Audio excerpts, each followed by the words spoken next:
state near nirvana, kind of a blobvana, if you will. And there are rumors that he has attained a state of 0 calorie burn.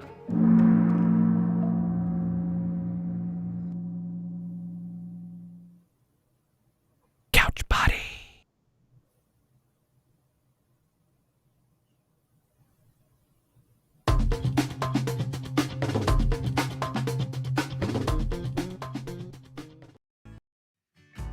Hello everyone, Joe Fury here. Today is Tuesday. Yes, as you call it in America, Taco Tuesday. And that means it's lunch therapy time. But before we get started, I'd like to announce the upcoming 300th episode of Lunch Therapy. Yes, happening a week from today. We will be looking back at moments from the past and looking forward to the future. So, if you want to participate in this incredible show that will be happening 1 week from today, please go to joelmarshall.com and contact Joel Marshall and say, hey, I'd like to be on the show for the reunion, for the 300th anniversary. Or I'd like to send in a video. So either way, let us know. Just go to joelmarshall.com in your spare time and let him know. Or contact him in another way. I don't know. Some of you use Instagram or something, Twitter. I don't know. Today I'm out on the tennis court. Yes. I'm doing what Joel cannot do. I do all the things Joel cannot do. He's a terrible tennis player, but enough about that. Today, we are also doing another kind of a celebration of life. And first, I want to say congratulations to our viewer and sometimes guest, Aussie Ben Gervich. Yes, he's a musician and he's an old friend of the Fury. We grew up together, yes. There in Australia, we went to different schools together. Too many stories to tell, and none of them are appropriate for this program. So today, we have a very special guest.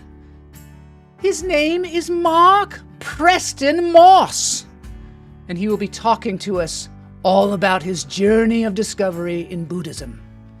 He will be live all the way from the great state of Indiana. So let's do this thing we like to call Lunch Therapy 298.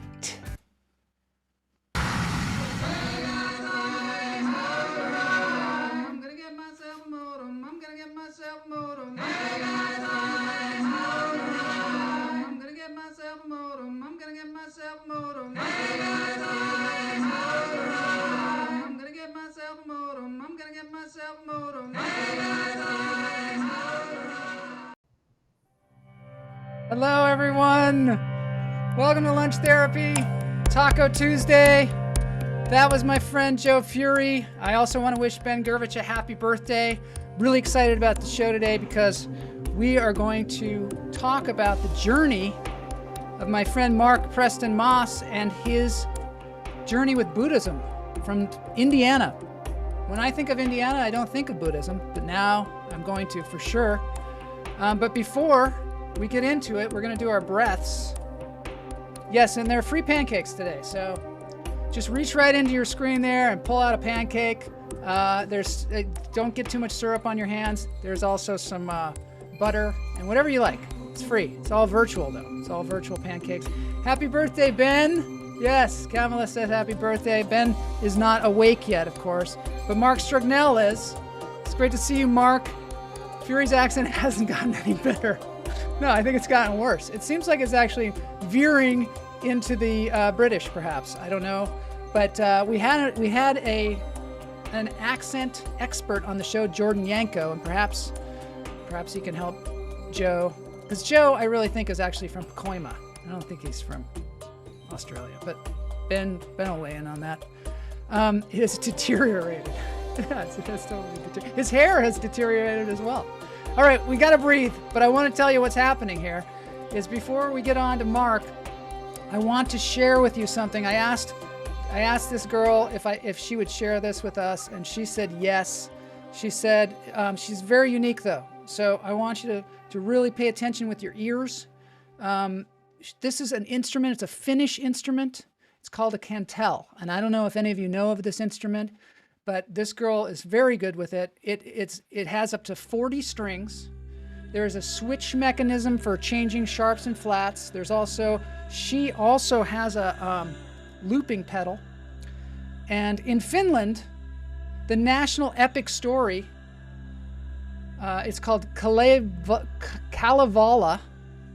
The mage makes the first cantel from the jawbone of a giant pike and a few hairs from a stallion. And the music it makes draws all the forest creatures near to wonder at its beauty. So we're going to breathe while wondering at the beauty of this. And she is playing one of my favorite songs, which is Popcorn. It's a fantastic song that was written by Gershon Kingsley when the techno age just began. So let's enjoy this while we take our 3 deep breaths.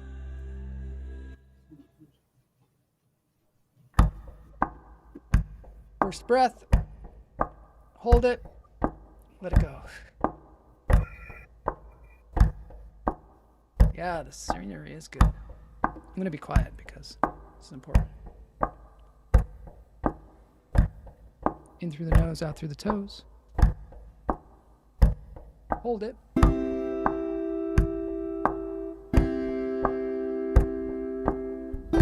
Let it go. I'm going to move over here. Woo, I'm all over. In through the nose, out through the toes. Let it go. I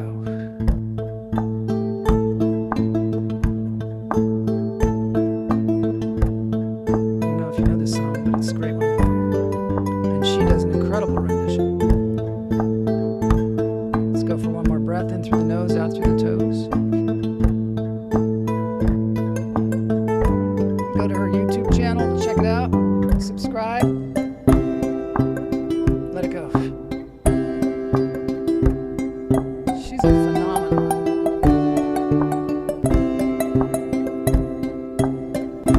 I love unique instruments like this.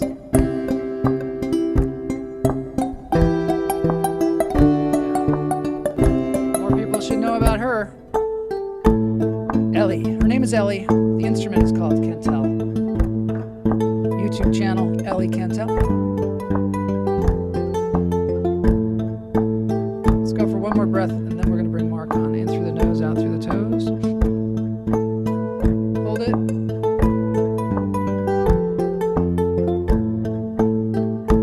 Let it go.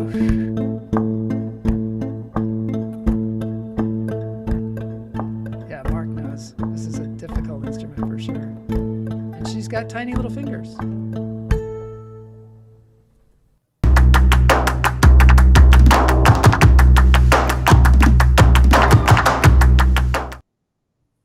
Yay! Here's Marc. So good to see you. I'm so fortunate to have you on the show today. I can't even tell you how thrilled I am. Welcome.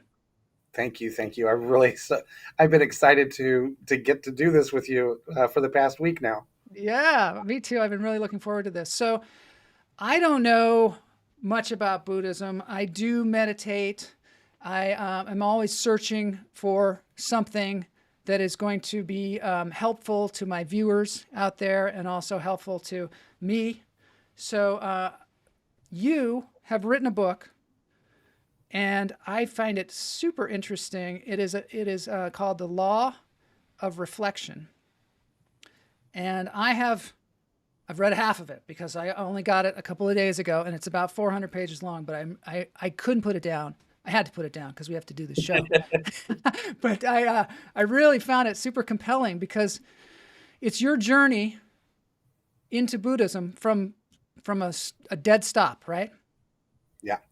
I kind of make myself the guinea pig in this story. I mean, looking back on it and all the things that happened, I can't believe some of the things that still continue to happen to this day. But I don't want this to be like a proselytization of what Buddhism is. I'm not trying to go door to door and bring everyone to the Holy Church of Buddha, Yeah. but to try to explain our spiritual path. Everyone is on their own spiritual path, and Buddhism is a science of that path. And you can skim the surface and still get a lot out of Buddhism, or you can dive deep down that rabbit hole and transform everything.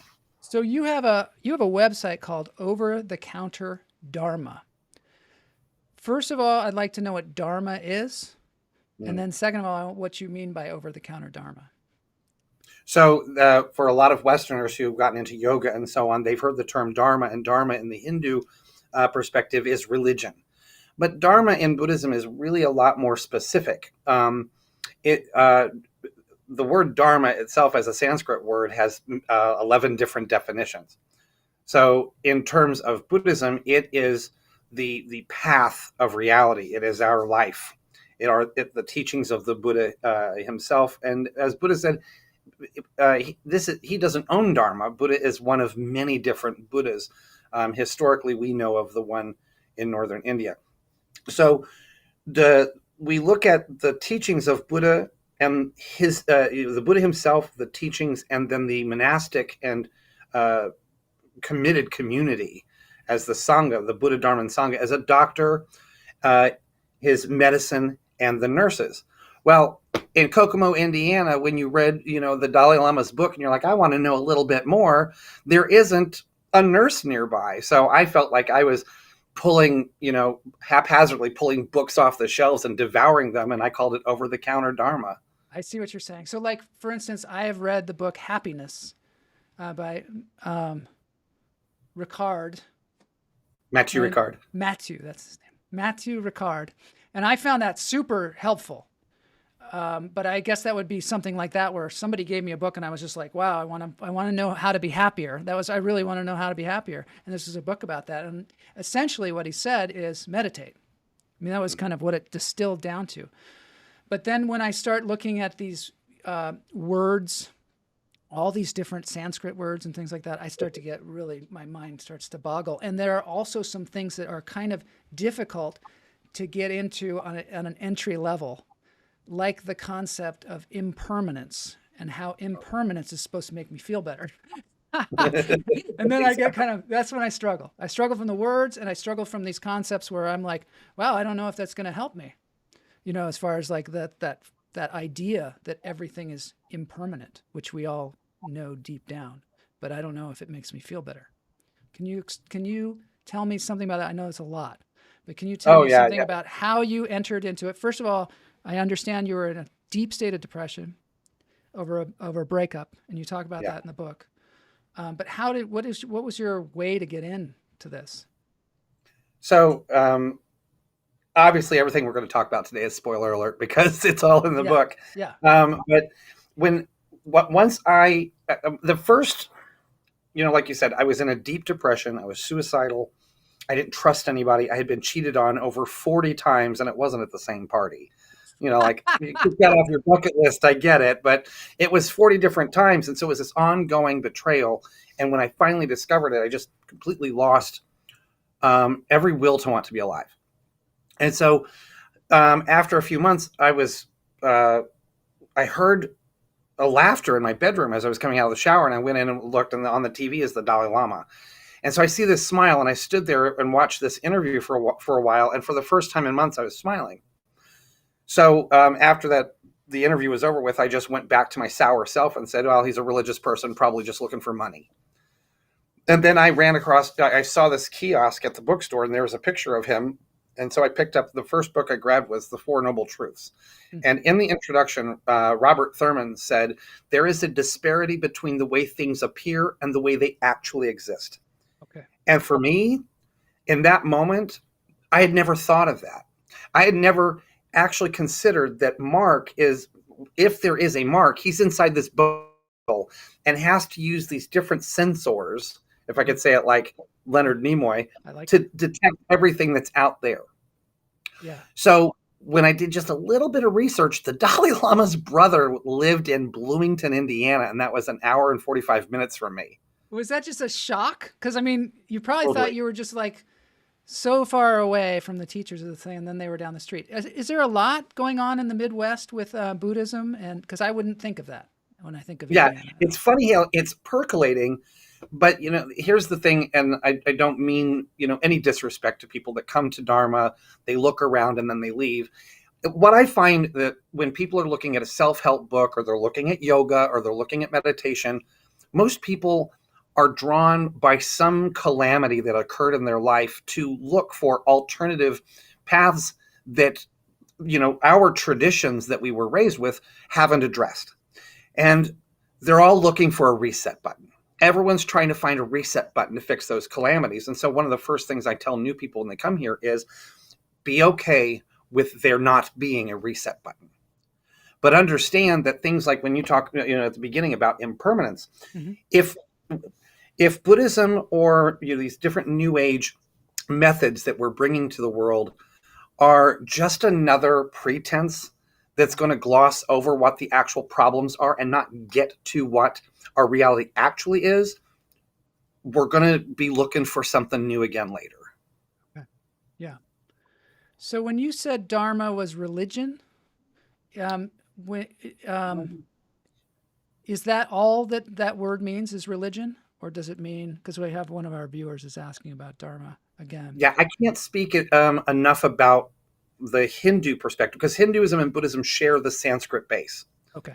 The same, some of the same words, though have different meanings when they're in Buddhism. Like Dharma is a word shared between the two, but Dharma is a little bit more specific with Buddhism. And so at a minimum, we can think of the Dharma as the teachings of the Buddha. Okay. But ultimately, Dharma is really understanding the true nature of reality and the true nature of our mind. So Marc Strignell here, he's a musician in England. He is asking about meditation, because a lot of people, and I have friends, I do meditation, but a lot of my friends say I sit down and I just can't sit there for that long, and I get super impatient. And what is the entry level for someone like that for meditation? I know you had that experience as well when you started meditating. Well, first of all, the word meditation is an English word. Mm-hmm. And so, I'm that kind of person that doesn't like all the pretense. And so I'm glad to know that the Tibetans don't believe in guided meditation, because, after buying some CDs and hearing an ASMR style voice talking to me about breathing, that did nothing for me. It actually made me giggle and go, okay, I'm not getting anything out of this. And if you look at the Buddha's own life, he had gone through, as Siddhartha, many different teachers that got him to certain states. But when he came out of meditation, suffering was still there waiting for him. And so when we talk about nirvana in the Theravadan tradition and in the Mahayana tradition, there's a little bit of a difference there. Nirvana is actually the removal of your mental affliction emotions. And in Mahayana, that's not the end. Now, that's the end in Theravada, and Buddha warned the Mahayana practitioners that this is a lower piece. But for us, that's still remarkably farther, than we are right now. Mm-hmm. So meditation itself, there are different words with different definitions of what these different mental events are. So when we do a breath meditation like you did at the beginning, the word for this in Tibetan is gom, like G-O-M, gom. Mm-hmm. And there are three types of gom. Gom means to familiarize yourself. So when you're memorizing the instructions from your teacher, or you're memorizing the piece of philosophy that you're trying to understand, memorization is called shargom. Then you analyze it, and that's called chegom. The analytical meditation, what you're doing is you're replacing your worldview with a different worldview. And through analysis, you really have to dissect it. Don't try to prove the Buddhist teachings right. Try to prove them wrong. And in trying to prove them wrong, you come to a different conclusion, and you might have an aha moment. Then after that aha moment, you go into what's called jukgom, which is place the mind. Okay, so this is a familiarity of placing. None of this is actually the kind of meditation that really makes the big change. Analytical meditation makes the change, but something called samten. Samten means a stable mind. It's concentration. And there are 9 different levels of concentration. And what you're doing through those 9 levels is developing a stability, then a clarity, and then intensity. Tibetans say necha, selcha, ngarcha. And at this 9th level, less than 1% of 1% of 1% probably of the population has ever gotten there. So a lot of us are very busy, busy, busy. And those ASMR style guided meditations help. But once you turn the CD off and you go about your business, your mind recalibrates to where it is normally. If you want a recalibration, you have to really look at what is grasping at the outcomes. We're overestimating and grasping at outcomes that we want in our story. And those are the things that have to be done in either analysis or with a teacher who can guide you and show you a different worldview. We're going to get your teacher on the show here later on, and I'm really excited about that. What can Marc Strignell, our friend here who's in the chat room, what can he do today to start on that path? And, you know, a lot of times, and he's not American, but a lot of us Americans are always looking for some kind of result. And so I guess when people sit down for 5 minutes, they're like, that's not working for me. You know, they've decided that already. What is the first step that Marc or any of us can do to just start down the path without retreating immediately? Sure.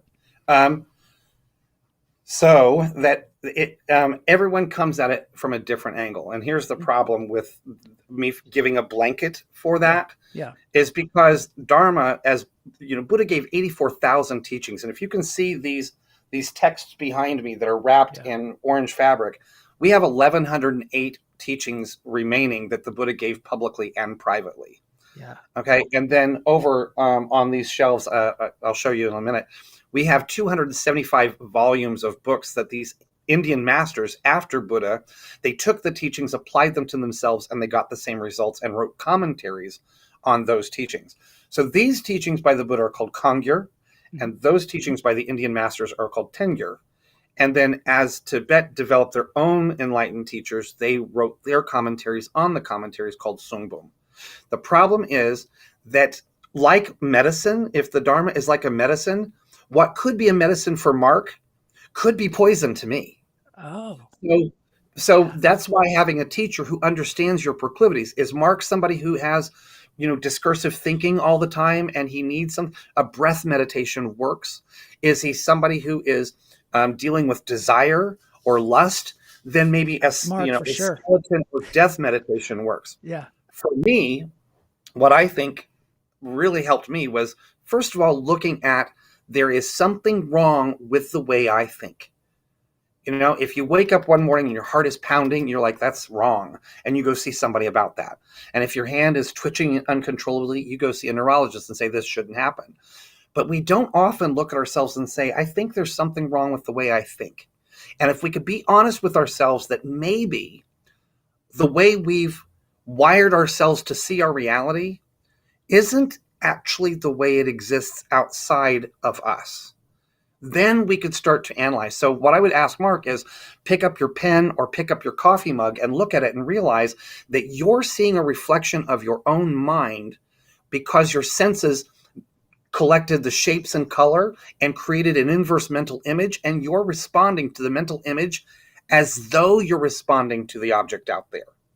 You know, one of the things you talk about in the book is that there is an impermanence to that cup, that cup is not going to, that won't exist at some point. It'll exist in another form. And everything is sort of melting around us, right? And so what you're looking at really is just one moment of that cup that is a long history. And you talk about it like a series of dominoes all strung out. And you're just seeing like one domino. And what does that mean to us that we can learn from that? Or what did you learn from that when you realized, I'm only seeing this moment and the moment doesn't necessarily exist because in the next second it's going to be the past? How did you feel when you you used to talk about looking at a tree and suddenly you realized the tree was just something that you were seeing in your mind? Can you tell me like the comfort that you get out of that or the interest? Oh, absolutely. First of all, I want to apologize to anyone watching that sometimes I get a little long-winded. But this stuff has so many details. The thing is, you're so learned with this. And I'm so beginner at it. If you can dumb it down for me, I really appreciate it. That's what I needed, because like you said earlier on, you open up these books and you look at these terms, and Yeah. a lot of the translators are using Sanskrit. And then I'm like, oh my gosh. So having to figure out all the definitions of these Sanskrit terms, but we have English equivalents. Then you get some philosophers who are putting it all in Latin. And I'm like, I gave that up after college. So I always say, Mrs. McGillicuddy down the street is suffering because she's newly widowed. How can I help her? Yeah. Well, mutatis mutandis isn't going to do squat for her. You know what I mean? I don't even know what that So means. the, Yeah. so the term, neither do I. The terms impermanence and permanence, when we talk about them, the way they're translated, that's not what the Tibetan monastics understand them to be. Because there are things that are permanent in our lives, but they're changing. Yeah. There are also things that are impermanent in our lives that don't change.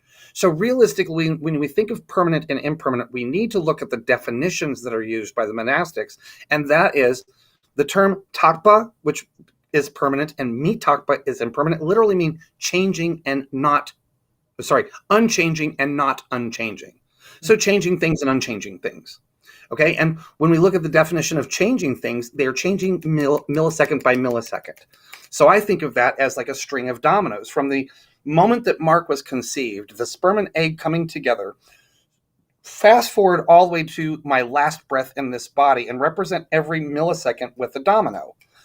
That is more important to understand how I'm reacting to my reality, how I engage with things, how I can transform myself. Just saying that I'm impermanent doesn't do much, but to know that I can become a doctor, I can become an actor, I can become a teacher, a Buddhist teacher, I can become whatever I want to, as long as I know that I have to put the right dominoes in that string and nourish them. Yes, like what Vernice just said, Yeah. objects are moving still pictures like cinema. Quantum physicists now call our reality, who we are, a spime, S-P-I-M-E. And that's what it is. It's this long worm, like a domino worm. And that's where we're at. So if I want to become a happier person, I have to look at the dominoes in my string and find where in my mind stream did I create the causes that place that domino there. Somewhere we all together right now place the dominoes in our mind stream to be experiencing this moment right here.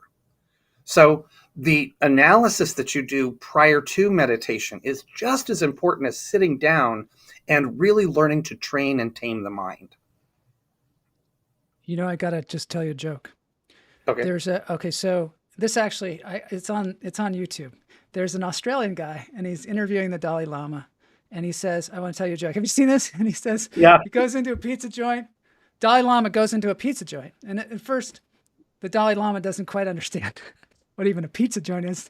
It's not translating, but he said he goes into a pizza joint, and he goes, "Can you make me one with everything?" That's the joke. Oh, wait, we'll do that after. Do you think so? Did the Dalai Lama just not understand that joke, or is that just not even like a Buddhist thing? No, he didn't understand it at first, Yeah. and then someone had to explain it to him later, and he said it's still not funny. I said it's still not funny. But he didn't understand because no one prepped him for it. No, I know the guy because just was, Buddhist, that's a Western idea. I think Yeah. Alan Watts One with might have everything. made us think we're going to Yeah. become one with everything. Yeah. And Buddhism, it's just already a part of that. So it's a part of that because okay, so tell me, there's a thing called the wheel of life that you talk about. And I think in Buddhism, there's a lot of talk about circularity and a wheel and everything being circular rather than linear, because we think of them as, a lot of times we think of time as linear. Can you tell me what the wheel of life is and what that, something about what that means? yeah.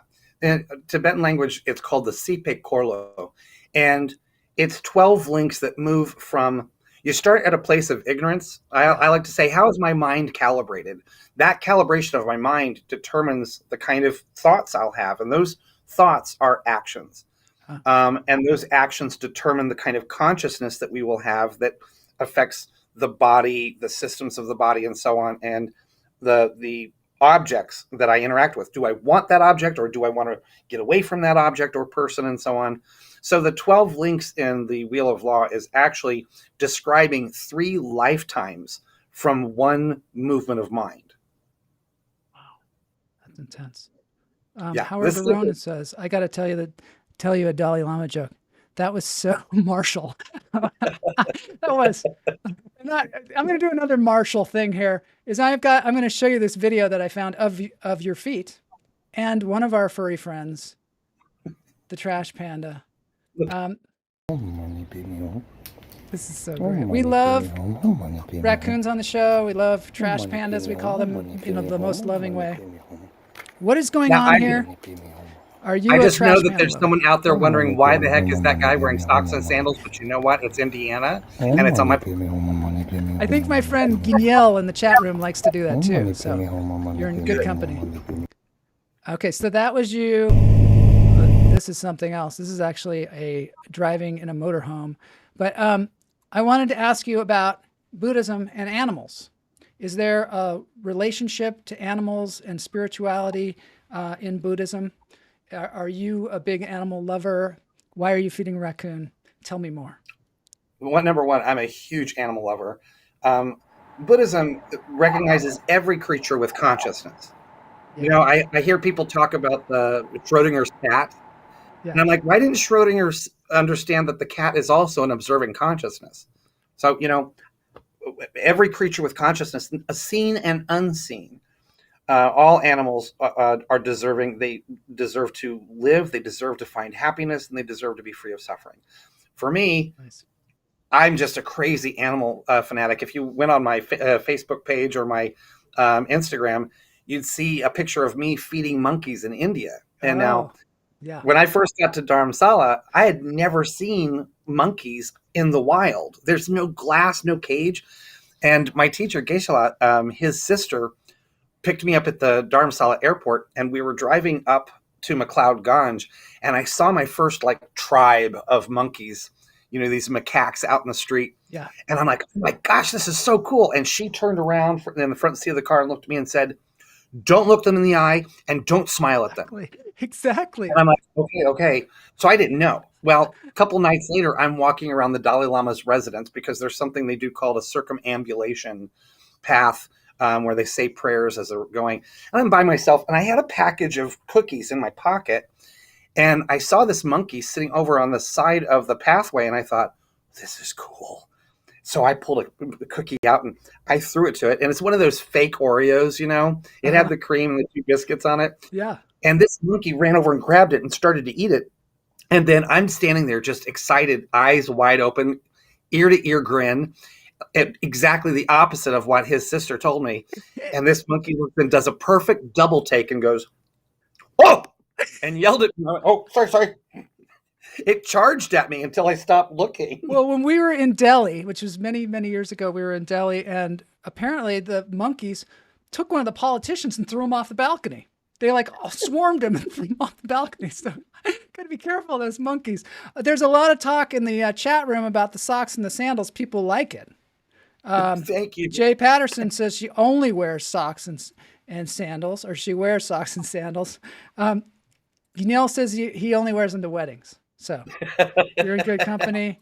Todd Lee says, how to know you're from the Pacific Northwest, you wear Birkenstocks and white socks. And I guess if you're from Indiana as well. It's comfortable. Yeah. So, okay. So now tell me about is it your mentor? He's your mentor. He's your guru. He's your sensei. What do you call him? And we're going to bring him on. And what is his title? So the term Geshe is kind of like a doctor of divinity. Mm-hmm. Now the monks in the Gelugpa, the Dalai Lama's tradition, there are 3 major monasteries. There's Drepung, Sera, and Ganden. Each one of them has their own, has 2 colleges. So Drepung, for example, has Drepung Gomang and Drepung Losaling. The first degree that they get after 16 years minimum study of these teachings. Wow. Yeah. They get the degree called Geshe, and then that's from their intercollegiate debates. Then there's 2 other degrees above that one. from the intermonastic debates. And then once a year at the Great Prayer Festival, only 2 candidates are chosen for the Larampa Geshe degree, highest degree you can get. And my teacher, Geshe Jinpa Sonam, has that degree. So it's very high. Now, Geshe-la is, so like if you remember Karate Kid, I like to think of my story as a blend of a gay Eat, Pray, Love mixed with Karate Kid in the Tibetan world. And then you've got my life. So you say Danyo-san. The san part is an honorific. And so in Tibetan, it's la. Okay. So he's Geshe Jinpa Sonam. And when you refer to him, you call him Geshe-la. So we'll bring him over. Geshe-la. Oh, that's nice. Let's bring him in. Yes. La. Here he comes. Geshe-la. All right. So I've known him for over 20 years now. I'm his senior student, and that doesn't mean by age. It means when you take your vows. But this is Geshe Jinpa Sonam. Welcome. Welcome to Lunch Therapy. Thank you. Very nice to see you. I want to ask you a few basic questions. Okay. Because we don't know very much about Buddhism, so this is sort of an introduction to Buddhism for us. I understand you're very learned. So good. Maybe I make you more confused. Yeah, maybe you will. He said his English isn't very good. Really great. Perfect. Lots Yeah. broken. I love it. I love it. Because we're getting the accurate Buddhism from the source. How did you end up in Indiana? How did you get to Indiana? Actually, I graduated 1999. Uh-huh. Also, Dalai Lama brother live in Bloomington. Mm-hmm. He contact my monastery. Wow. That 1999 Dalai Lama also. Dalai Lama's brother was in Yeah. Bloomington, Indiana. Yeah. And they invited you to come here. The Dalai Lama wanted you to go. Yeah. That way. Wow. So the Dalai Lama's brother actually was offered some property in Bloomington from a professor that he met in India. And so he actually lived and taught in Bloomington for over 40 years, had a wife, children, and was a professor on the faculty at Indiana University. Wow. Okay, now I'm going to ask you a very basic question. How can I be happier? How can I be happier? Actually, a happier main cause is we need our mind negative emotion. Yeah. Emotion have 2 types of emotion, one negative, one positive. Many people I face new face see I say that way, you no need change become a Buddhism. I don't We need to human become being. a Buddhist. I don't need to No become need, a Buddhist. no need that. Okay. We Buddhists no need wall. Buddhists no need political system. Then political system have voting person. Then need Yeah. So, good person need usually good person. yeah, good person. Buddhism meaning really how to change negative is positively. Okay. So you mean I have negative thoughts and I become aware of them and I start to change them to positive? Yeah. That also decreases negative emotion. We need negative emotion recognize. Okay. Then watch what they bring. Result is hatred, anger, and jealousy, competition. These kind of result get suffering. I see. They never get Competition begets suffering. Yeah. Competition through lots of people also a problem creator. How can we exist in this American society where competition seems to be a part of our life and still be happy? That too, but reality is competition doesn't get your happiness. Right. We say Well, comparison is the killer of joy. Comparison is the killer I like of joy. to tell my marching band students that there's a difference between wanting to win and needing to win. One is healthy and one isn't. And so You know, even in the monasteries, the monks are competitive, but they don't do it with this outcome that they have to have. Enjoy the ride. Enjoy the journey. Enjoy the You know, competition, but not try and be like better than everybody Yeah, else. Or, deeply the negative thought through. Is Then there- also need that part of our mind, negative emotion, also positive emotion. Why? Kyun? Negative emotion total our mind Good what? fault. Fall. does Positive emotion? emotion, Yeah. negative emotion total our mind fall. It's a fault of the mind. Does our emotion follow our thoughts, or the other way Negative around? emotion. Yeah. Okay. So if we're having Also negative bad thoughts, thought. we're going to have Similar. negative emotions. Yeah. essentially. Also bad thought also fall. Then compassion, forgiveness, tolerance, thinking another charging mind. These things really mind quality. Then you beginning kind of we have this kind of imprint that way we difficult.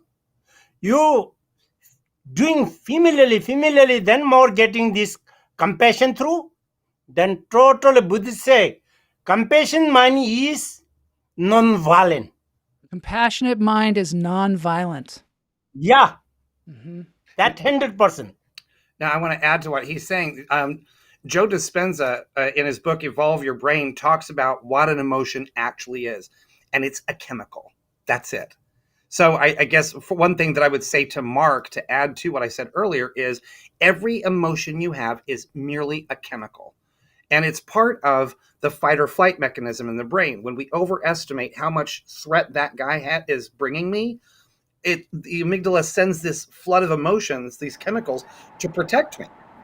But we can stop that. But in our society, our culture, we don't have a practice to try to stop the emotion.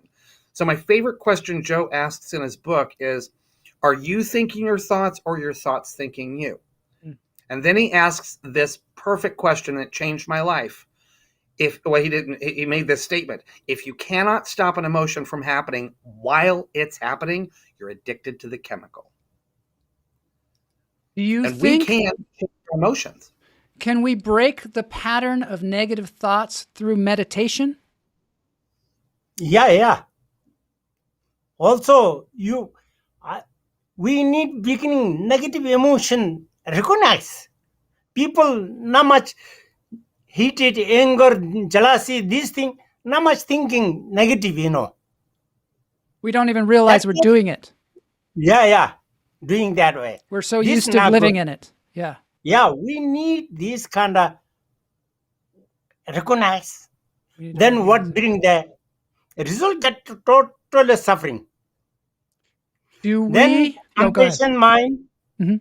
loving kindness, Loving kindness. these kind of emotion also positive. Also giving happiness result is you analyze 1 month 2 month analyze, then something I say wrong, then you call me again.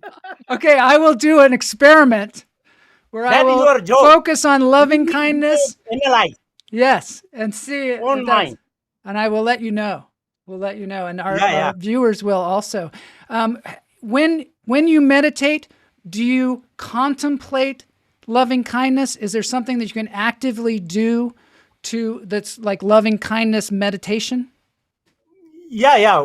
I most doing this. Dalai Lama said that I'm doing this kind of practice. Usually, really meditation doing. They have 6 different types of meditation. Oh, 6 different types. Yeah. That now this broken English that doesn't work, but I Yeah. translated have then I this kind of explanation. Another so difficult for me. My Oh, yeah. English. I don't want to ask you Not too good. complicated question, but it's really Yeah, an yeah. honor to have you on the show and have you talk with us. I'm going to ask you one other question. Do you think, well, I'm going to ask you 2 questions. Do you meditate throughout the day, even when you're just walking around and talking to people? Is that meditation? Or Usually we we moving, we need Awareness, awareness and mindfulness. These two really need. awareness and mindfulness all throughout the That's day. really important. Yeah. Awareness look like a spy. What looks like a spy? Awareness. Awareness. It's like a spy. Yeah. Temba parse. You're spying on all the negative Mindfulness look thoughts. like Yeah. police officer look like. So like the spy sees the location, Yeah. and the police officer goes where the spy is highlighting. I also like to think of it as a microscope. You have the platen that you put the slide on as your awareness, and then the lens is your mindfulness. And you're really Then looking. You really have to look at it first. Yeah. These two through you doing any action, doing something really success, no problem. Do you think that if we all meditate more, we can solve some of the problems of the world, such as global warming and war? It doesn't work. We have this kind of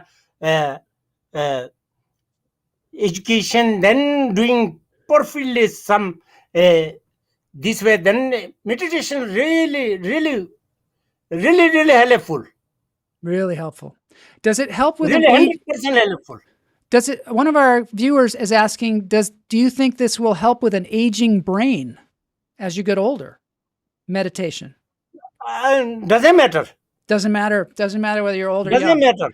We tomorrow past day also Tibetan scholars today need learn more. We also imprint to next life. In the next life. Yeah. So we have many lives. Yeah, Buddhism also have our consciousness have beginningless. Wow. Are we? So we have a permanence of being, like of just existing and viewpoint. Yeah. That way our mind gets subtler, also grows. I see.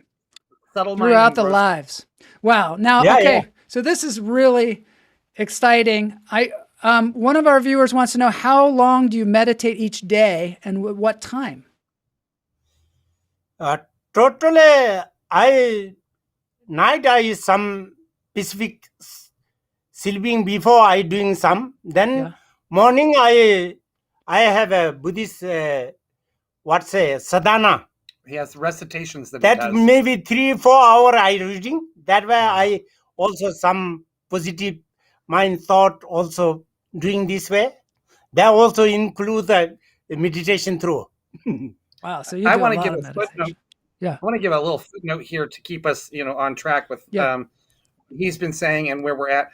If we go back in time about 100 years in America, most people did not believe that there was a relationship between working out and having a good body. Mm-hmm. And Dr. Kellogg, the brother of Kellogg's cereal tycoon, went around and was doing these physical exercise camps for several months so people could see a correlation. Mm-hmm. And now we have a gym on every, street corner. And we're still in that phase of like seeing like the effects of meditation. We see it now also. Yeah, go ahead. Compassion. Well, what I was going to say was now we know, physically that there's a relationship there. Brain scientists are trying to show us that there is a correlation between compassion and happiness. So if we want to be happier, compassion is a very important component because they're intimately connected in the brain. And Geshe was pointing on that in different words, how important compassion is to our own happiness. I understand. Now then also. Yeah, I understand at the University of Wisconsin, I think they've been bringing monks in and looking at their brain, and they're seeing their brain waves are totally different, that they're like in this gamma state that none of us are ever in. Yeah, Richard Davidson at the University of Wisconsin in Madison has done some remarkable study on compassion and the mind. I guess the Dalai Lama, he first started studying anger. And then the Dalai Lama said, you're finding all of this. Why not do it with compassion? And so he started looking at compassion. Maybe brain action is a little bit sharper. Sharper. Your brain action is sharper. Yeah, I like that. I'm trying to get my brain. I'm trying to even keep up with you. We say heart need warmer. Look like compassion. Heart needs to be warmer. Compassion. Yeah. Look, compassion is look like heart warm.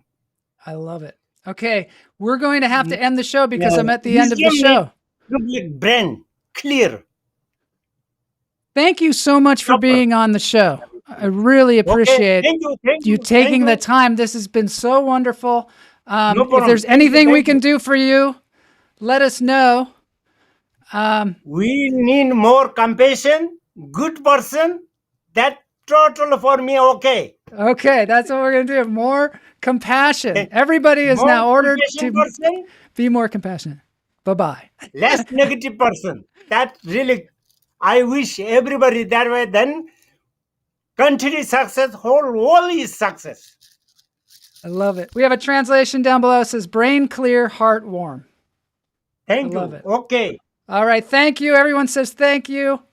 We Thank really you, thank appreciate you. you seeing you. Thank We'll see you. you soon. Thank you. Thank you. God bless you. Thank you. Okay. Thank you.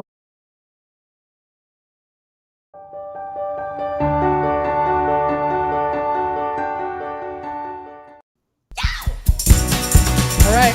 Dance break time.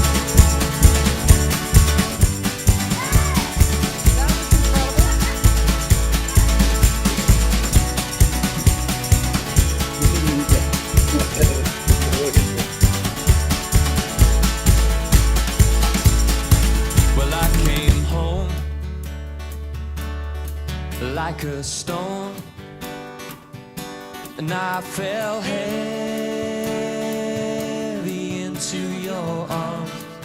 That was like a miracle. These days of So amazing dust, to have them on the show. of which we've known, Right. will Dance blow time, everybody out there. away with this new sun. But I'll kneel down, wait for now, and I'll kneel down, know my ground. 'Cause I will wait for you. And I will wait for It's a band called you. Great Scott. Go thank them. Hey!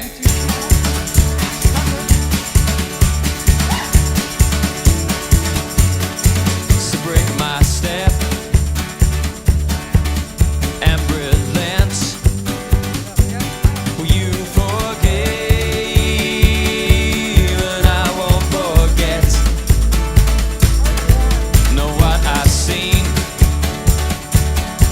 and him with less. Now in some ways